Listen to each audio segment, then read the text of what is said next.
श्री सरस्वती मैया की जय, श्री कृष्णचंद्र भगवान की जय। आज हम चर्चा करेंगे हिंदुओं के व्रत पर्वों की तिथियों में मतभेद और उसका प्रतिकार, अर्थात उसको कैसे दूर कर सकते हैं, यानी जो व्रत पर्वों में भिन्नता आ रही है उसको कैसे दूर करें। आप वीडियो को पूरा देखते रहिए। मेरे 650 से ऊपर वीडियो हो चुके हैं। आप ज्योतिष से संबंधित जानकारी चाहते हैं तो मेरे अलग अलग वीडियो को देखिए, कई प्रकार की जानकारियाँ आपको मिलेगी। जन्म पत्रिका निर्माण से संबंधित 150 वीडियो से भी ऊपर हैं मेरे। सांगोपांग जन्म पत्रिका निर्माण की 16 वर्गीय पत्रिका, इष्ट कष्ट, इष्टग्न कष्टग्न, ये सारे साधन करना मैंने बताए हैं। तो आज हम चर्चा करेंगे व्रत पर्वों की तिथियों में मतभेद और उसका प्रतिकार। तो आप मेरे चैनल को सब्सक्राइब करें, बेल आइकन दबाएं, वीडियो को पसंद करें और अपने मित्रों को शेयर करें। हिंदुओं के प्राचीन व्रत पर्वोत्सवों की तिथियों के निर्धारण में वैमत्य एक ऐसी समस्या है जिसका 100% समाधान भारतीय पंचांगकार आज तक नहीं कर पाए, अथवा ऐसा कहना अधिक उपयुक्त होगा कि इस समस्या के समाधान के लिए आज तक कोई ठोस कदम उन्होंने उठाया ही नहीं है। भारत में पर्वोत्सव की तिथियों से संबद्ध मतभेद के अपाकरण के लिए अनेकों ज्योतिष सम्मेलन आयोजित किए गए, जिनका परिणाम लगभग शून्य ही रहा। नवंबर 1968 ईस्वी में भारत सरकार द्वारा विज्ञान भवन दिल्ली में आयोजित ज्योतिष सम्मेलन में भी व्रत पर्वों की तिथियों में उत्पन्न होने वाले वैषम्य के निराकरण के लिए कुछ प्रस्ताव पारित किए गए, जो अनेक त्रुटियों के कारण इस क्षेत्र में प्रभाव शून्य ही रहे। इन सभी सम्मेलनों की विफलता का एकमात्र कारण यही रहा कि वैमत्य पैदा करने वाले सभी तत्वों का सुस्पष्ट विश्लेषण तथा उनको निवारण करने वाले उपायों पर वैज्ञानिक ढंग से विचार किया ही नहीं गया। यहाँ हम इस मत वैषम्य के सभी कारणों एवं अनेक अपाकरण के उपायों पर विस्तार पूर्वक विचार करेंगे। हमारे व्रत पर्वोत्सवों में उत्पन्न होने वाले इस अनेक मत्य के निम्नांकित 5 कारण हैं। पहला, पंचांगी गणितों में मतभेद, पृष्ठीय भेद, ऋषि आचार्यों के वचनों में एकता का अभाव, सांप्रदायिक भेद, स्थानीय परंपराएं। इन 5 कारणों का प्रतिकार सहित विशद विवेचन इस प्रकार से है। मैंने एक ग्रुप में दृश्य गणित और प्राचीन गणित या भारतीय गणित और विदेशी गणित पर अपने विचार रखे थे। तो कुछ विद्वानों ने कहा कि नहीं, व्रत पर्वों की एकता का हमारा विषय चल रहा है तो उसमें गणित, पंचांग गणित की कहाँ आवश्यकता है। जहाँ तक आप पंचांग गणित में एक रूपता नहीं लाएंगे, वहाँ तक ही व्रत पर्वों में ज़्यादा भेद आएगा। देखिए, अभी नज़दीक समय में 12 नवंबर को हमारे सूर्य सिद्धांती पंचांग और ग्रह लागवी पंचांग, इन दोनों के अनुसार द्वादशी तिथि सूर्यास्त से पहले समाप्त हो गई और प्रदोष आ गया। तो उनने धनतेरस लिखी 12 नवंबर को, और दृश्य पद्धति से 12 नवंबर को प्रदोष की समाप्ति के बाद त्रयोदशी आई। तो 12 नवंबर को धनतेरस हो ही नहीं सकती है। तो दृश्य पद्धति वालों ने 13 नवंबर को धनतेरस बताई और प्राचीन पद्धति वालों ने 12 नवंबर को धनतेरस बताई। तो एक भाई साहब ने ये बताया कि भाई नवंबर तो ये नवंबर नहीं, हमारा जो दीपावली 5 दिन की होती है तो 4 दिन की कैसे मनाएं। तो उसके लिए तो हम कुछ नहीं कह सकते हैं, वो तो गणित जाने, सूर्य चंद्र जाने। गणित भी दूर की बात है, सूर्य चंद्र जाने कि भाई तुम दोनों जो है ऐसे क्यों चले कि जिससे जो है दीपावली 4 दिन की हो गई। इसमें तो हमारा कोई रोल ही नहीं है, वो तो सूर्य चंद्र का रोल है। पर ऐसे ऐसे प्रश्न करते हैं। एक भाई साहब ने ये भी प्रश्न किया, बोले आप जो दृश्य से पंचांग बना रहे हो उसका कोई गणितीय आधार है? तो भाई जब गणितीय आधार हैं या कोई आधार है तो ही तो पंचांग बना रहे, आधार नहीं है तो पंचांग कैसे बनाएंगे? क्या बिना आधार के कोई पंचांग बन सकता है? नहीं बन सकता है। पर अब उनको तो कुल मिलाकर ग्रह लाघव को स्थापित करना है, तो वो ऐसे प्रश्न करेंगे कि आपका कोई गणितीय आधार ही नहीं है। या उनको सूर्य सिद्धांती गणित को स्थापित करना है, उनको मकरंदी को करना है, उनको ब्रह्म सिद्धांत को स्थापित करना है, तो वो ऐसे प्रश्न करेंगी कि भाई आपका क्या गणितीय आधार है? हमारा कोई गणितीय आधार नहीं है, हमने तो ऐसे किया, खुलजा सिम और आया गणित और छाप दिया। ये ना मजाक वाली बात कि आपका क्या गणितीय आधार है? हाँ भाई, हमारा तो कोई गणितीय आधार ही नहीं है, ऐसी फेंक पट्टी कर रहे हैं, जो मन में आया लिख दिया। ऐसा नहीं होता है, गणितीय आधार है इसीलिए तो गणित बनाई और इसीलिए तो लिख रहे हैं। देखिए, अभी अपन पंचांगी भेद पर पहले बिंदु पर चर्चा करेंगे। 5 बिंदु में 5 वीडियो बनाएंगे।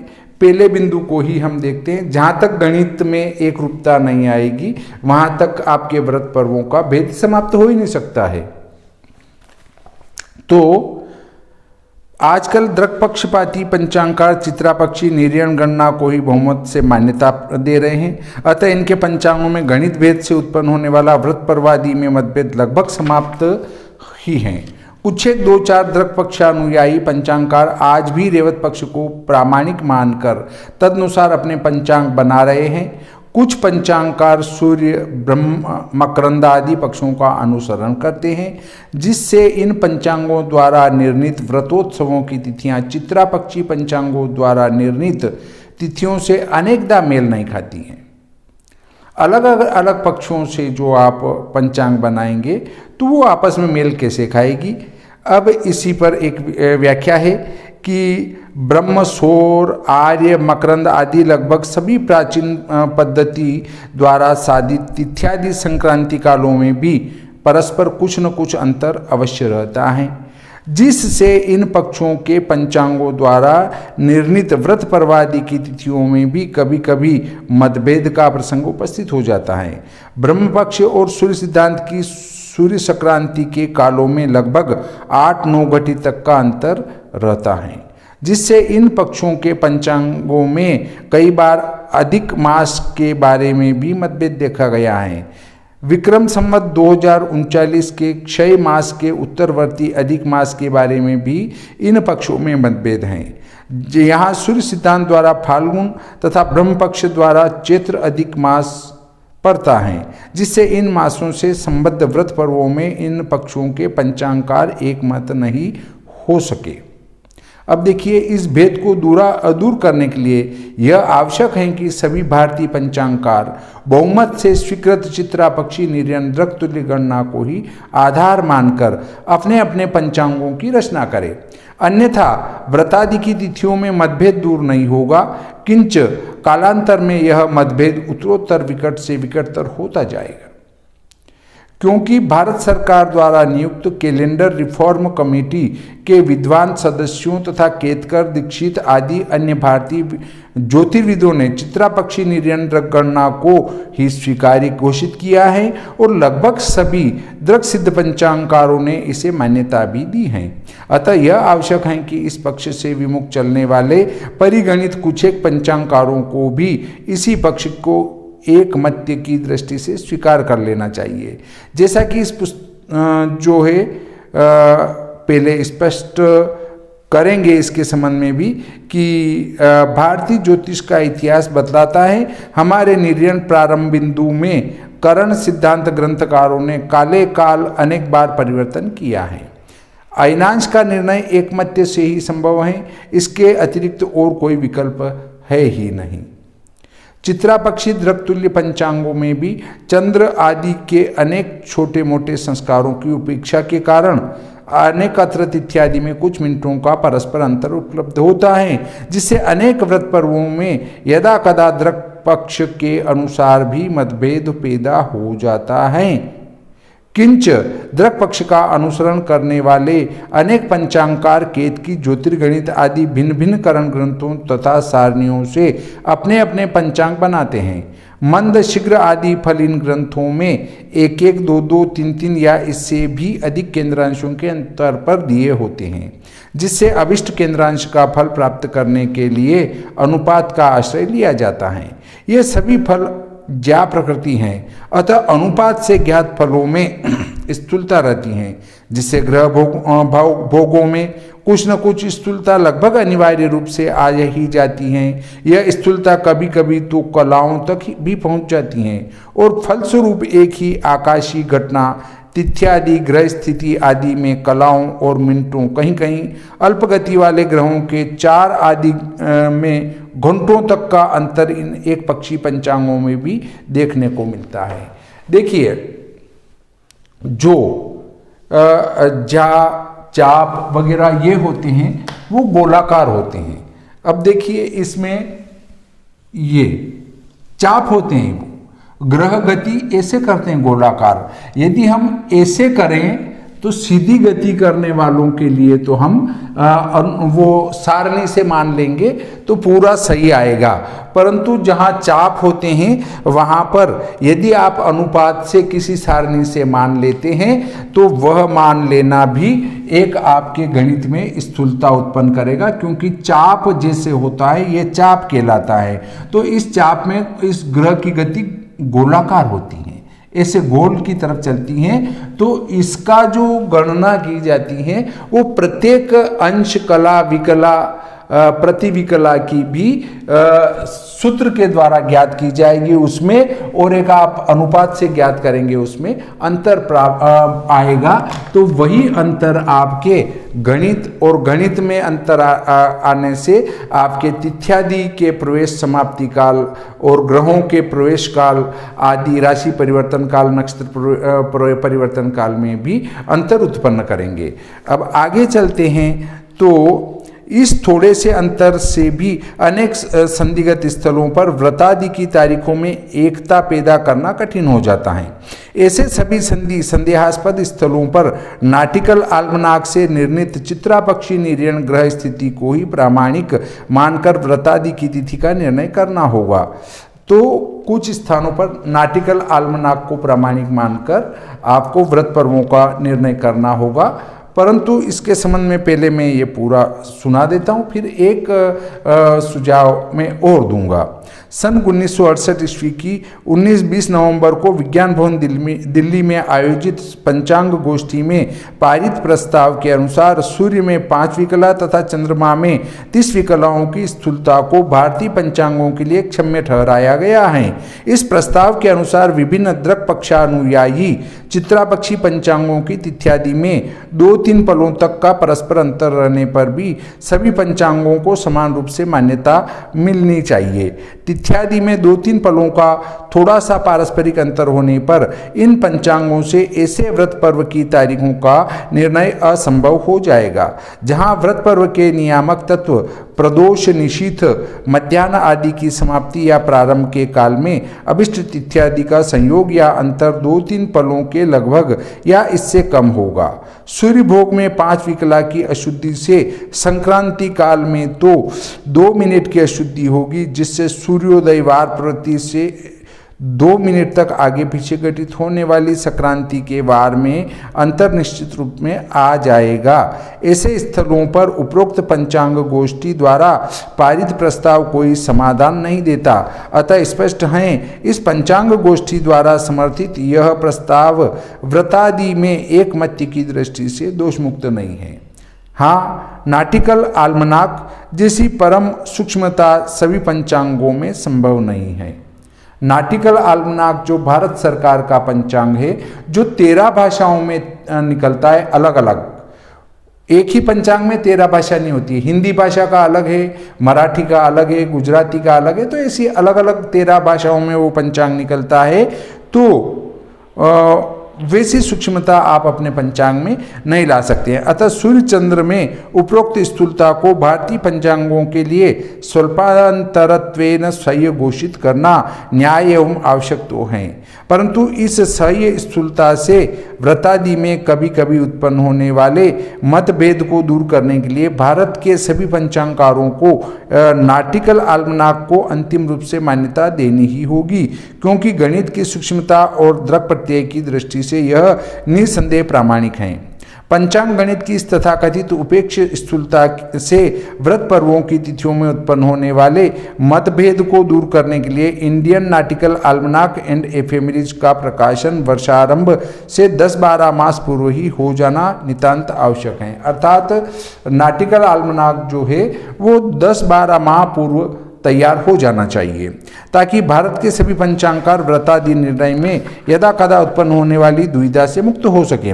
इसके अतिरिक्त चित्रा पक्षी अयनांश के बारे में भी हमें एक निर्णय करना होगा कि इसमें धुनन न्यूटेशन संस्कार करना चाहिए या नहीं। कुछ एक पंचांगकारों को छोड़कर आजकल नाटिकल आल्मनाक एवं लगभग सभी पंचांगकार धुनन संस्कृत अयनांशों को ही प्रयोग में लाते हैं। धुनन संस्कार न करने पर ग्रह स्थिति में 17 विकला तथा ग्रहचार आदि में मिनटों एवं घंटों तक का अंतर पैदा हो जाता है, जिससे इस संस्कार की उपेक्षा करने वाले पंचांगों द्वारा निर्णित व्रत पर्वों की तिथि में अन्य पंचांगों द्वारा निर्णित तिथि से एक दिन का अंतर अनेकत्र उत्पन्न हो सकता है। इस संस्कार के छोड़ने से सूर्य संक्रांति के काल में 6-7 मिनट तक का अंतर आ जाता है, जिसके फलस्वरूप सूर्योदय वार प्रवृत्ति के आसन घटित होने वाली संक्रांति का वार कई बार एक दिन आगे पीछे हो जाता है। इस तरह की स्थिति केवल भारत में ही सामान्यतया 2-3 वर्षों में कम से कम एक बार तो उत्पन्न हो ही जाती हैं। अयनांश में धुनन संस्कार द्रक्तुल्यता के लिए आवश्यक हैं। द्रक्तुल्य सायन ग्रह स्थिति में मध्यम धुनन रहित अयनांश घटाने पर निर्यन ग्रह स्थिति पूरी तरह द्रक सिद्ध नहीं होती, उसमें धुनन तुल्य धन या ऋण अंतर रह जाता है, अतः धुनन की उपेक्षा नहीं करना चाहिए। अर्थात मध्यम अयनांश का उपयोग नहीं करें, उसमें धुनन संस्कार बहुत ही आवश्यक हैं, जो 16.9 के लगभग होता है, जिसको 17 मान लिया गया है राउंड में। तो कभी 17 प्लस की तरफ जाता है और कभी 17 ऋण की तरफ जाता है। तो ये 34 जो है विकला का दोलन है। तो ये 34वीं कला का दोलन, अब देखिए राहु जैसे अल्प गति वाले ग्रह और जब शनि जब वक्री हो जाता है और जब उसकी गति ही 5वीं कला रह जाती है, 10वीं कला रह जाती है, तो वहां पर तो वो 6-6 घंटे का अंतर लाएगा, 12 घंटे का भी ला सकता है, ये दिक्कत है। और जब अत्यल्प गति है तो कभी मान लो 16वीं कला ही गति हो गई शनि की, तो 16वीं कला में वो जो है आपका 1 घंटे का अंतर ले आएगा। तो इस प्रकार से मान लो 12 बजे जो शनि को राशि बदलना चाहिए वो 1 बजे राशि बदलेगा। तो ये धुनन संस्कार के कारण भी ग्रहों की प्रत्यक्ष दर्शन में अंतर आ जाता है।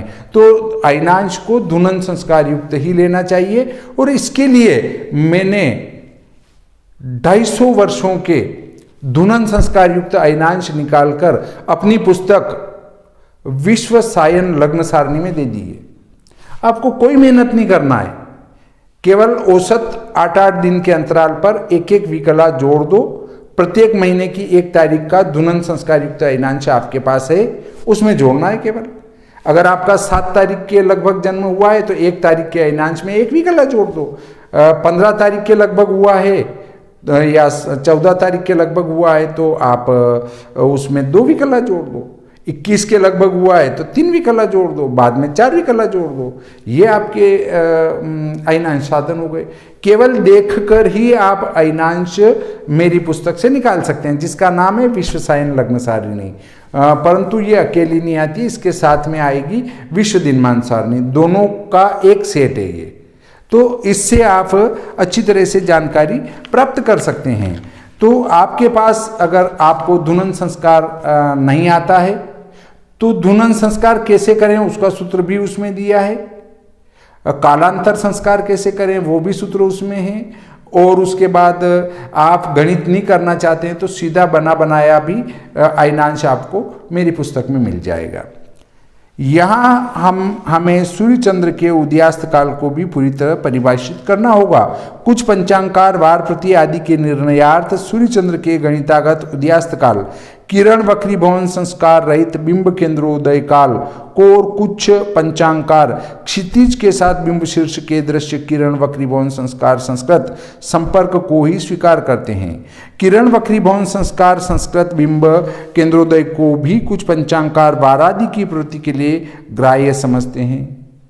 यद्यपि भारत में इन तीनों प्रकारों के उदयास्त कालों में अधिक से अधिक 4.5 मिनट का तथा दिनमान में 9 मिनट का ही अंतर रहता है, तथापि अनेकदा कुछ स्थलों पर इतने थोड़े से अंतर से ही व्रत पर्वों की तारीखों में एक दिन का अंतर आने का प्रसंग उपस्थित हो जाता है। उदाहरण के लिए मान लें कि सूर्य का मेष संक्रमण काल 14 अप्रैल मंगलवार को प्रातः 6:10 पर हैं भारतीय स्टैंडर्ड टाइम से, और इसी दिन दृश्य सूर्य शीर्षोदय 6:08 पर और गणितागत सूर्य केंद्रोदय 6:12 पर हो रहा है। अब 6:08 और 6:12, अब इसके बीच में 6:10 पर संक्रांति प्रवेश हुई, तो यह स्पष्ट है यहाँ दृश्य सूर्य शीर्षोदय से वार प्रवृत्ति मानने पर पंजाब आदि प्रदेशों में सौर वैशाख का पहला प्रविष्टा सौर वैशाखारंभ 14 अप्रैल मंगलवार को होगा। यदि गणितागत सूर्य केंद्रोदय से वार प्रवृत्ति मानी जाए तब वैशाख का आरंभ 13 अप्रैल सोमवार को होगा। इस स्थिति में इन दो विभिन्न पद्धतियों से वे सभी वैशाखी आदि सौर पर्व त्योहार 2-2 तारीखों में पड़ेंगे जो इस सौर वैशाख के भीतर आते हैं। अब देखिए हमारा जो लिख के बताऊंगा तो आपको ज्यादा समझ में आएगा। 14 अप्रैल मंगलवार है, कोई दिक्कत नहीं है। अब इसमें हमारी जो संक्रांति 14 अप्रैल को लगती हैं वो 6:10 पर लगती है AM, और इसमें हमारा किरण वक्री भवन संस्कार युक्त जो सूर्य शीर्षोदय जिसको कहेंगे 6:08 है, 6:08 पर हमारा सूर्योदय है, और जो हमारा गणितागत सूर्य केंद्रोदय वो 6:12 है। अब यदि हम सूर्योदय 6:12 लेते हैं तो सूर्योदय के पहले ही हमारे संक्रांति लग चुकी है, तो सूर्योदय के पहले अगर संक्रांति लग गई तो सोमवार रहेगा, और सोमवार रहेगा तो जिस मंत्री का निर्णय करते हैं तो मंत्री मेष संक्रांति प्रवेश का मंत्री होता है तो मंत्री चंद्र बनेगा। यदि हम ये लेते हैं अपर लिंब सूर्योदय, इसमें किरण वक्रीभवन संस्कार नहीं है, अभी तो किरण वक्रीभवन संस्कार करके लेंगे तो वो बात अलग चली जाएगी। ये हम ले रहे हैं वास्तविक उदय, किरण वक्रीभवन संस्कार उदय वाला देखेंगे तो उसके मान अलग जाएंगे। इस प्रकार से तो सूर्योदय कई प्रकार के होंगे।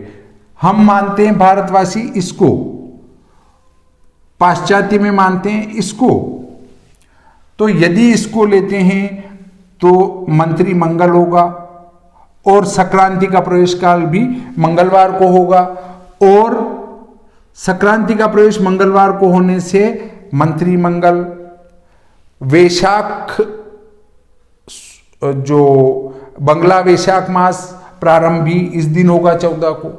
परंतु यदि हम ये बिंब मध्योदय माने तो संक्रांति सूर्योदय के पहले इससे मंत्री मंगल और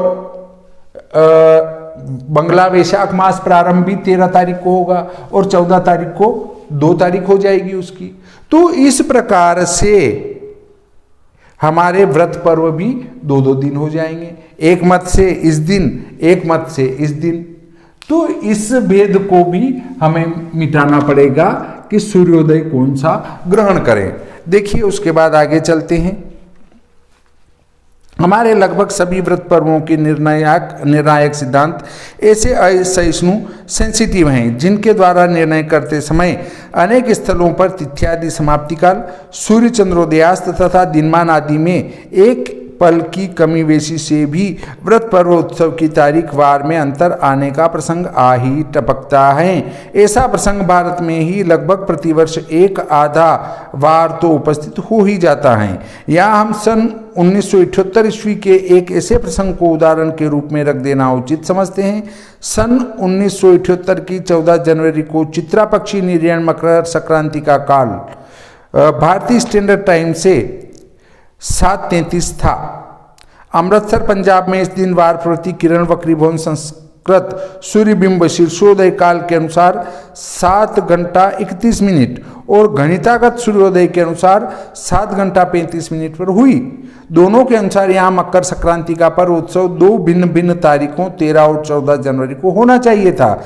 अपिच यहाँ यदि अमृतसर से प्रकाशित होने वाले 2 विभिन्न पंचांगों में से एक का सूर्य स्पष्ट सर्वथा शुद्ध तथा दूसरे के सूर्य स्पष्ट में केवल 5 विकला की ही अशुद्धि होती, तब इन दोनों पंचांगों के अनुसार भी इस मकर संक्रांति का दिन भिन्न भिन्न, एक के अनुसार 13 और दूसरे के अनुसार 14 जनवरी होना चाहिए था। विज्ञान भवन में पारित उपरोक्त प्रस्ताव में तो सूर्य में 5 विकला की अशुद्धि को क्षम्य ठहराया है, जिससे इस प्रस्ताव की मान्यता के अनुसार इस मकर संक्रांति को 13 और 14 जनवरी दोनों दिन शुद्ध मानना चाहिए। इससे सर्वसाधारण में बुद्धि भेद पैदा होता है। यद्यपि इस दिन धुनन संस्कार केवल 3 विकला ही था, तथापि यह संक्रमण काल पंजाब के पश्चिमी भाग में सूर्योदय के अत्यंत निकट घटित हो रहा था। अतः इतने थोड़े से धुनन की उपेक्षा तथा स्वीकार से भी इस संक्रांति के बारे में यहाँ विमध्य हटाया नहीं जा सकता था। पश्चिमी सौराष्ट्र में भी जहाँ सूर्योदय इस दिन 7:33 के आसन था, वहाँ भी इस पर्व के इस प्रकार के मतभेद का प्रसंग उपस्थित हुआ था। यदि स्थानीय पंचांग के अनुसार ही व्रतादि की तारीख का निर्णय करने की परंपरा स्वीकार की जाए, तब तिथ्यादि सूर्य चंद्रोदयास्त दिनमान आदि में परस्पर थोड़ा सा भी अंतर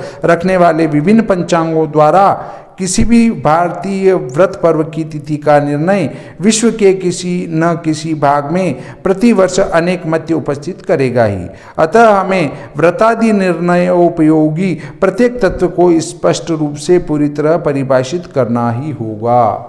ये जो है मैंने आपको इसका पहला गणितीय भाग का विवरण सुनाया। अब देखिए इसमें भी कुछ विद्वानों का मत है कि इसको एक रूपता में कर दें। एक रूप हो ही नहीं सकता, क्योंकि माना एक एकादशी को लेते हैं हम कि निमच में 10 तिथि जो है वो 59 घटी और 10 पल है, कोई दिक्कत नहीं। वो किस तारीख को है? माना सोमवार को, सोमवार को है वो तिथि, 10 तिथि, 10वीं तिथि सोमवार को है, 59 घटी 10 पल। तो यहां पर एकादशी का व्रत होगा मंगलवार। एकादशी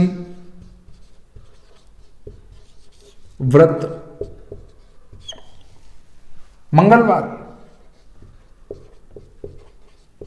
कोई दिक्कत नहीं।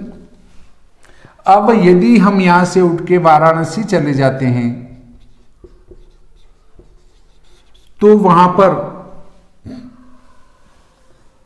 10 तिथि सोमवार को भी है,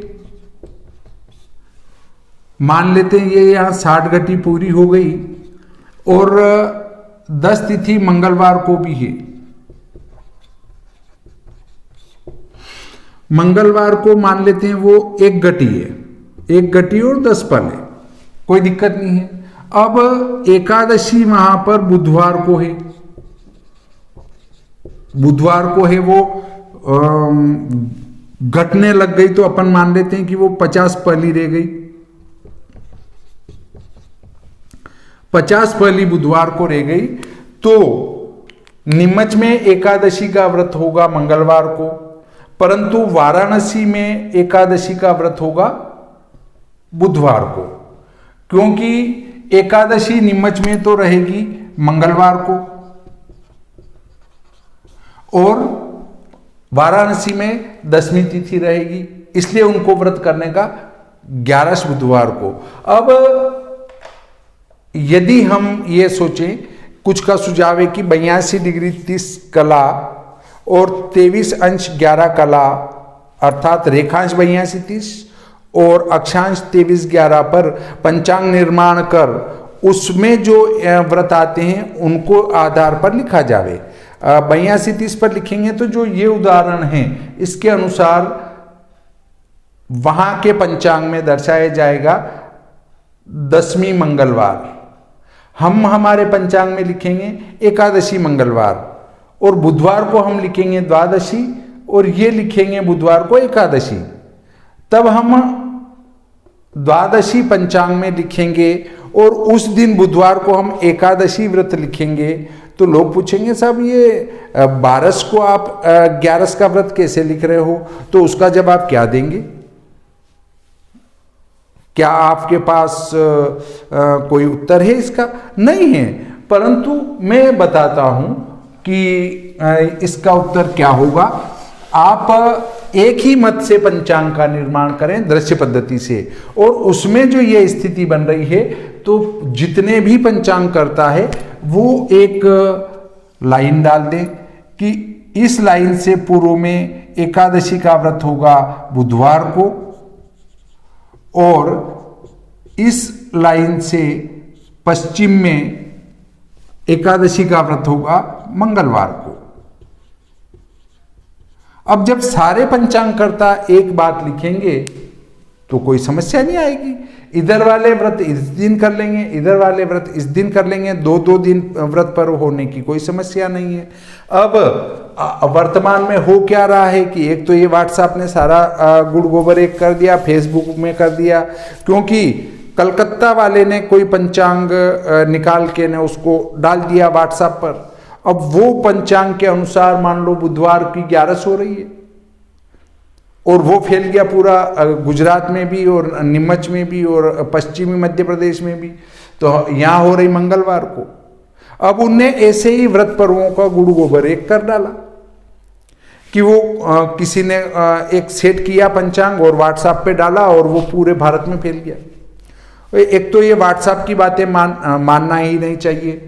अगर व्हाट्सएप पे भी कोई डाल रहा है तो एक वास्तविक जानकार और पंचांगकर्ता डाले तो उसकी बात को मानो, बाकी कोई भी उसको फॉरवर्ड कर दे उसको मत मानो। अगर कोई वास्तव में पंचांगकर्ता उसका जानकार यदि डाल रहा है तो उस के अंदर लेख के अंदर पंचांग के अंदर उस पंचांगकर्ता का नाम हो तो ही विश्वास करेंगे हाँ वास्तव में ये जानकार है, अन्यथा ये फर्जी व्हाट्सएप पर विश्वास बिल्कुल न करें। तो इससे भी काफी व्रत पर्वों में भेद समाप्त होगा। इस प्रकार आज का ये प्रकरण संपूर्ण होता है। श्री सरस्वती मैया की जय, श्री कृष्णचंद्र भगवान की जय।